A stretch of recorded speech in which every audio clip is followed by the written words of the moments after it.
I can't believe that I'm finally editing this video. Listen, I'm just busy and lazy at the same time. This is not a healthy combo. Anyway, we are here today to actually test this mod, since, as I previously mentioned, this changes mostly the UVHM. You know, that difficulty that people hated and still hates until this very day. The thing that people hoped for the devs to just change, which they actually did in the pre-sequel. Fair to say that not everyone hates it. Personally, I enjoyed it. For the, I'll say, 2000 hours I've spent into the game, but it's time to stop. Since you're probably lazy and not willing to check the first video of this series, the mod I'm playing is Borderlands 2 Reborn, slightly modified to match my interests. The difficulty will scale, as I've seen in the balancement file from the BLCMM launcher, meaning that until I hit the level 60, it's not going to be too harsh. I could still be wrong though. I've instantly noticed a slight increase in the difficulty already. It does require further testing though. As any typical Borderlands playthrough, let's just go through the chores without wasting too much time. Boom, which I don't know why I don't have any clip of it, and Flint weren't too much of a challenge yet. And I don't get the reason, honestly. Ignoring the fact that I got outplayed, I'm obviously doing all side quests in this run as well, since I'll just have to test out everything, and I do mean everything. The main reason being that the loot is randomized, so you never know what quests will actually drop you. I really feel like this is a good incentive to actually do the side quests. I was used to just rush through the game and use the most optimal XP farms just to level up until the end game, but I want a sort of different experience this time, so I think that's just fair to test everything out, or at least have fun while I'm playing. I know also that this mod touches the loot table as well, but I wasn't expecting a pearl in a random chest that early. Oh, also a random pistol here. Well, this is going to be great. Okay, wow, this is just insane right now. Besides all of that lucky drops I found in the first hour of the UVHM run, I really soon realized how dangerous this environment could be. After all, I can't use the Slag to make enemies one-tappable, and this is where the difficulty relies. Enemies are basically way more healthier as long as you use Slag in the base game, and with a good portion of the guns nerfed, this is just, I don't know, difficulty on top of other difficulty, if you can say it that way. Mobbing isn't that easy as well. Torg, Maliwan and Jacob's revolvers are just slower at shooting, so you actually need a way better aim than mine. Maybe I'm not efficient in damage dealt, I could farm for better gear, also this T-bot straight up sucks bro. I can't believe I'm only that early in the run with that many difficulties. I still have a long way to go, counting all DLCs and OP levels. What were you thinking? Me not trying to hit OP 10? I know I'll have to farm a lot, but hey, this game is just made for that, isn't it? While doing some side quests though, I realized how impactful E-Tech guns actually are now. MCGs are not that different, but all the rest it is. Plus the fact that the matching damage seems to do more damage to the enemies. I know that it has a 40% efficiency in damage, but the bonus damage over time in the Reborn is basically turned off, because enemies no longer have health regen. This opens up a lot of different build variants. The more I play this,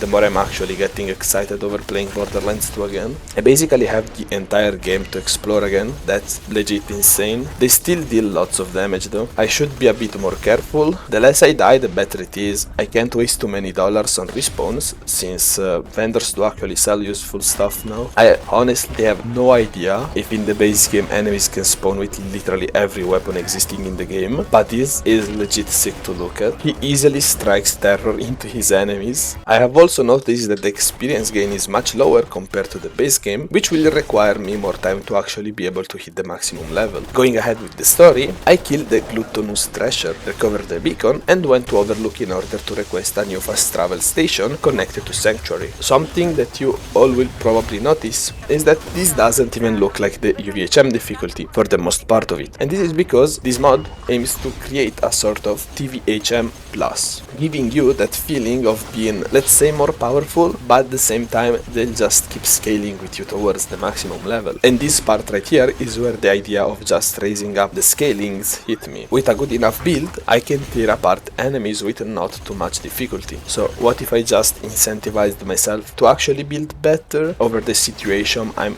in right now? I will also use this moment as an excuse to ask you guys, if you hate UVHM balancements and you'd rather be playing TVHM, how could I improve it? I spent a bit of time to set it up in order not to feel too easy. I mean, for the most of it feels harder, mainly when I'm fighting bosses, badasses and chubbies. When it comes down to mobbing though, it's a bit odd. I personally feel like it is satisfying enough. Enemies are not bullet sponges, which makes the game more enjoyable for sure, but I'm open to feedbacks, since I am still trying out to see what all of these can accomplish. That said, I kept my ongoing streak of side quests and exploration, while also testing all special guns I found on my path. Special guns in the base game are defined by a red text on the weapon itself or the shield or artifact or whatever you want, with a meme quote or phrase that tells you nothing about the gun itself and its powers. Now though, all of those guns just converted into the legendary tier, and some specific special weapons have their own rarities tier, such as Moxie weapons that now have a red rarity tier. With these seemingly new weapons, which they actually are, E-Tech shotguns no longer shoot that useless elemental sphere, and they do deal damage now. I got to explore new weapon brands basically. The craziest ones are Jacobs and Torque's E-Tech guns. I don't know how and why, I just know that they're legit cool. Normal bosses are kind of healthy. For now I've been dealing only with the turret defense part, with a Jacobs Slag revolver, which deals a lot of crit damage. I mean, it's Jacobs. One of the greatest add-ons of this mod is that the Bane is not annoying anymore. It doesn't scream while you shoot. And the movement speed penalties should be reduced by 50% or something like that. I don't really think that it makes this gun overpowered at all. It's mainly just usable now, or it's not annoying. After I spent a bunch of minutes taking down all of the robots and their defenses, the bunker finally spawned. Even if he spent the whole fight flying in the same spot while me, along that trap, shot him to death, as you can see, it just took a lot of shots. It almost looks like his HP bar is not moving at all.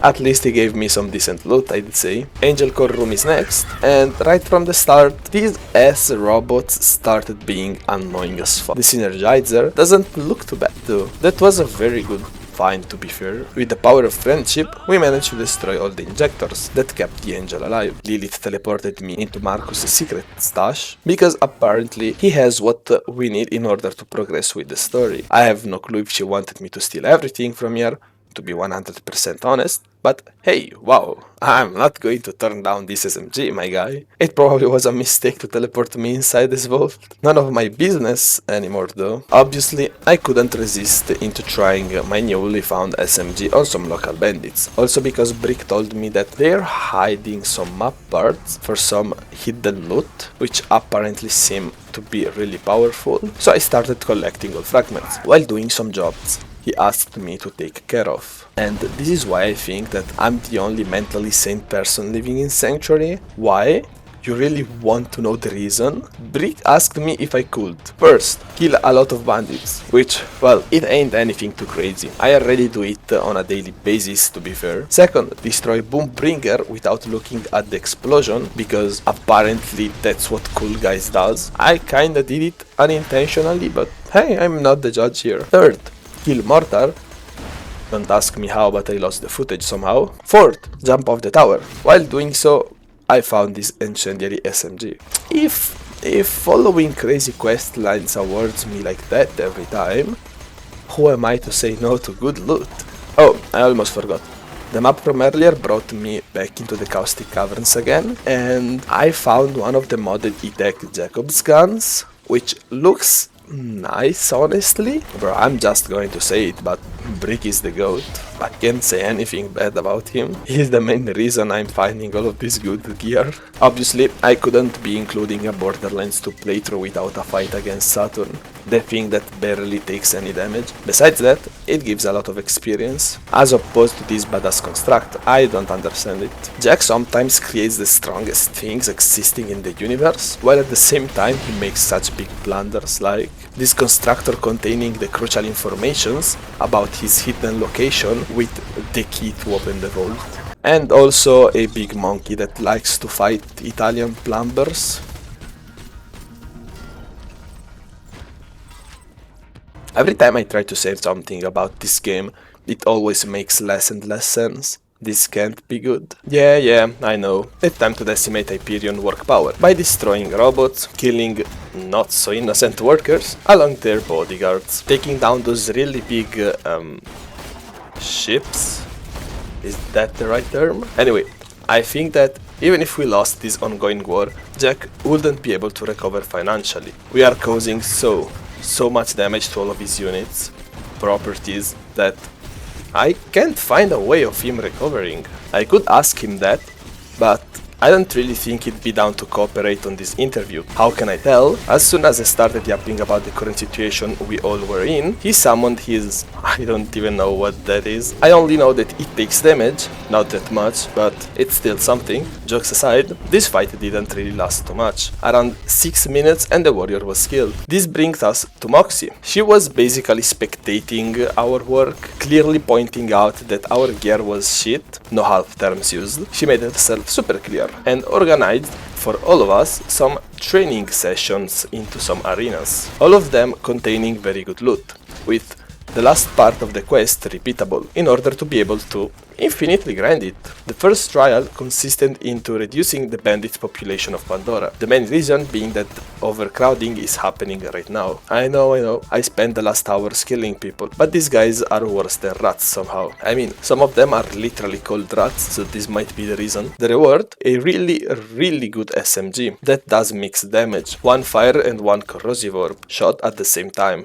That's actually sick. Holy there is no way that I found a Topnia from a random chest. The second trial consisted into self-defense from mutant animals, Pandora local fauna I guess. I have no idea on how they did fit such big monsters here, but thirsty people would really do anything for one. Look at these monsters. How can you tell me that someone mentally sane decided to do all of that for only money? I'm telling you that there is no way. The reward was S. Thankfully, I was just able to reroll it into... Oh my god, that's insane. It's perfect for the third trial. They already anticipated me that Jack robots are still dangerous left alone on this planet, and I have to take care of them. This corrosive shotgun is going to be insane for the job. I now get what Moxie meant by insulting our gear. Look at that, this shotgun is tearing through enemies at the same rate it's tearing through my ammo reserve. This is insane. And the last reward consisted into a grog nozzle. I couldn't literally ask for anything better. Maybe. Now, it's finally time to go through all the DLCs and see what they all have to offer me. If you're really interested, just stay updated for that. I'll just try to drop the video before 2026 arrives, don't worry.